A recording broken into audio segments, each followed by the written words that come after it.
नमस्कार दोस्तों, मैं हूं आपका दोस्त योगी। हम सुनाने वाले हैं जीवन का असली आनंद क्या है। चलिए जानते हैं गौतम बुद्ध की इस कहानी से। एक किसान अपने गांव की परेशानियों से बहुत दुखी था। किसी ने उसे अपने दुखों के निवारण के लिए बुद्ध की शरण में जाने को कहा। जो कुछ दिनों के लिए यहां से कुछ दूर एक गांव में आया है, वह निश्चय ही तुम्हारे सब दुखों का निवारण करेगा। यह सुनकर किसान बड़ी इच्छा से बुद्ध की शरण में गया, ये सोचकर कि बुद्ध उसे उसकी समस्याओं, मानसिक पीड़ा, तनाव और दुखों से मुक्ति दिलाएंगे। वह बुद्ध के पास पहुंचा। उसने बुद्ध से कहा कि हे बुद्ध, मैं एक किसान हूं, मुझे खेती करना पसंद है, लेकिन बारिश कभी भी पर्याप्त नहीं होती और मेरी फसलें बर्बाद हो जाती हैं। पिछले साल मेरे पास खाने के लिए कुछ नहीं था और इस साल भी अत्यधिक बारिश के कारण फसल को बहुत नुकसान हुआ। मेरे पास खाने के लिए पर्याप्त भोजन नहीं है। किसान ने कहा, मैं शादीशुदा हूं, मेरी पत्नी मेरा ख्याल रखती है, मैं उससे प्यार करता हूं, लेकिन कभी कभी वह मुझे बहुत परेशान करती है और घर में बहुत क्लेश हो जाता है, जिससे मुझे लगता है कि अच्छा होता अगर वह मेरी जिंदगी में नहीं आती। मेरे भी 2 बच्चे हैं। कभी कभी मेरे बच्चे भी मेरा अनादर और अवज्ञा करते हैं, मेरे निर्देशों का पालन नहीं करते। किसान लगातार बुद्ध को अपने दुखमय जीवन के बारे में ऐसी तमाम बातें बता रहा है। बुद्ध उस दुखी किसान की समस्या को ध्यान से सुनते रहे। अपनी जिंदगी की सारी परेशानियां बताने के बाद जब उन्हें राहत महसूस हुई तो वह चुप हो गए। अब उसके पास बताने के लिए कोई और समस्या नहीं बची थी। अब वह चुपचाप बैठकर बुद्ध की ओर देख रहा था और अपनी समस्या का समाधान पाने के लिए बुद्ध के उत्तर की प्रतीक्षा कर रहा था। लेकिन बुद्ध चुप थे। किसान ने फिर कहा, हे बुद्ध, मैं आपकी शरण में आया हूं, कृपया मेरे जीवन की इन समस्याओं का समाधान करें। बुद्ध ने कहा, मैं तुम्हारी कोई मदद नहीं कर सकता। किसान आश्चर्यचकित होकर बोला, अरे, ये आप क्या कह रहे हैं? सब कहते हैं कि आप सबके दुख दूर कर देते हैं, तो क्या तुम मेरी समस्याएं हल नहीं करोगे? इसलिए कि मैं एक गरीब किसान हूं। बुद्ध ने कहा, मुश्किलें हर किसी के जीवन में आती हैं। जीवन में दुख और परेशानियां आना स्वाभाविक है। व्यक्ति के जीवन में अक्सर उसके कर्मों के अनुसार परिस्थितियां बदलती रहती हैं, जिससे सुख, दुख, निराशा और क्रोध आता है। नए रिश्तों का बनना, पुराने रिश्तों का बिगड़ना, रिश्तों में मिठास और कड़वाहट, ये सब सामान्य है। ये जीवन का हिस्सा है और ये जीवन का चक्र है। हकीकत तो ये है कि हम सभी के जीवन में 83 प्रकार की कठिनाइयां हैं। इन कठिनाइयों का समाधान आप और मैं नहीं कर सकते, कोई नहीं कर सकता।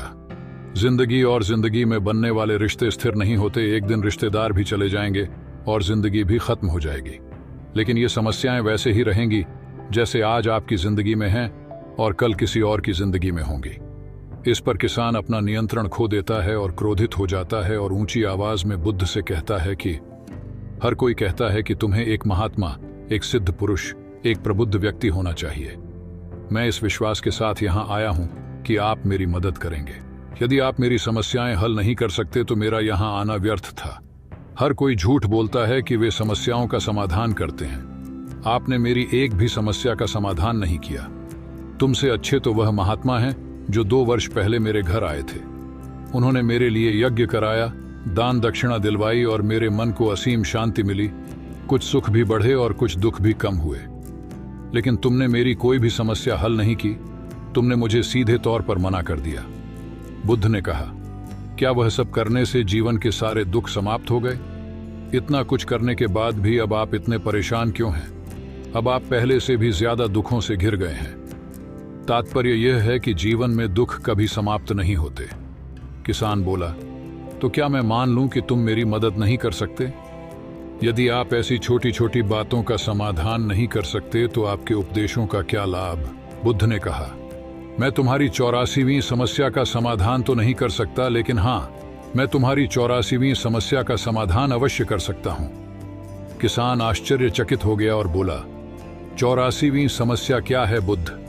बुद्ध ने कहा, यानी कि तुम अपने जीवन में कोई समस्या नहीं चाहते।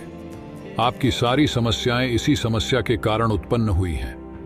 यदि आप इस तथ्य को स्वीकार कर लें कि जीवन में समस्याएं मौजूद हैं और समस्याएं जीवन का हिस्सा हैं, तो आप जीवन की समस्याओं से विचलित नहीं हो पाएंगे। आप जीवन में आने वाली समस्याओं से विचलित हो जाते हैं क्योंकि आपको लगता है कि आप दुनिया के सबसे दुखी व्यक्ति हैं, जबकि सच्चाई यह है कि हर किसी को अपना दुख सबसे ज्यादा महसूस होता है। लेकिन जिस दिन आप यह समझने लगेंगे कि मेरा कष्ट अन्य लोगों की तुलना में बहुत कम है, उस दिन से कोई भी दुख आप पर प्रभाव नहीं डाल पाएगा। जब तक आप नहीं चाहेंगे कि आपके जीवन में कोई परेशानी न आए और आप हर दुख दर्द से बचे रहें, तो यह संभव नहीं है।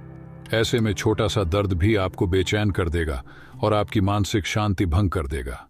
अगर आपके जीवन से परेशानियां पूरी तरह से दूर हो जाएं, अगर आपको हर दिन हर पल बिना दुख और कठिनाइयों के जीवन जीने को मिलेगा, तो आप ज्यादा दिन तक ऐसा नहीं जी पाएंगे। एक समय आएगा जब आप हर दिन एक ही तरह की जिंदगी जीने से पूरी तरह से तंग आ जाएंगे और ऊब जाएंगे, क्योंकि जीवन में किसी भी चीज की अधिकता जीवन के लिए भयानक समस्याएं पैदा करती है।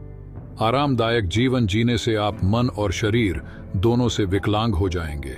तो ऐसे जीवन का क्या फायदा जो बाद में आपको नर्क जैसा जीवन जीने पर मजबूर कर दे। जिस तरह खाना खाने का असली आनंद तभी मिलता है जब बहुत भूख लगी हो, और पानी पीने का असली मजा तभी आता है जब बहुत प्यास लगती है, उसी तरह जीवन के तमाम दुखों और परेशानियों को झेलने के बाद ही खुशी का आनंद मिलता है। इसीलिए जीवन में सुख और दुख अलग अलग रूप में आते रहते हैं। हम चाहकर भी जीवन से सुख दुख को खत्म नहीं कर सकते, लेकिन उनसे इतना ऊपर जरूर उठ सकते हैं कि कोई भी बड़ी समस्या मन को विचलित न कर सके। इसके लिए अपने मन को शक्तिशाली बनाएं, धैर्य रखें, प्रतिदिन आध्यात्म का ध्यान करें, ज्ञान बढ़ाओ। यह आपके जीवन की सभी समस्याओं का समाधान है। इसे जीवन की चतुर्मुखी समस्या का समाधान कहा जाता है। महात्मा बुद्ध का यह अद्भुत ज्ञान पाकर किसान संतुष्ट हो गया और उसका मन बिल्कुल हल्का हो गया। मन में जो समस्याएं परेशान कर रही थीं, उनके प्रति जिज्ञासा शांत हो गई। किसान ने अपनी आंखें बंद कर लीं और आनंद का अनुभव करने लगा। किसान को समझ आ गया कि वह अब तक क्या गलती कर रहा था और वह बुद्ध के चरणों में गिर गया। तो दोस्तों, मुझे उम्मीद है कि महात्मा बुद्ध की इस कहानी बुद्ध प्रेरणादायक के माध्यम से आपके जीवन की कई समस्याएं समाप्त हो गई होंगी या कुछ समस्याओं का समाधान मिल गया होगा। धन्यवाद। आपका दिन शुभ रहे।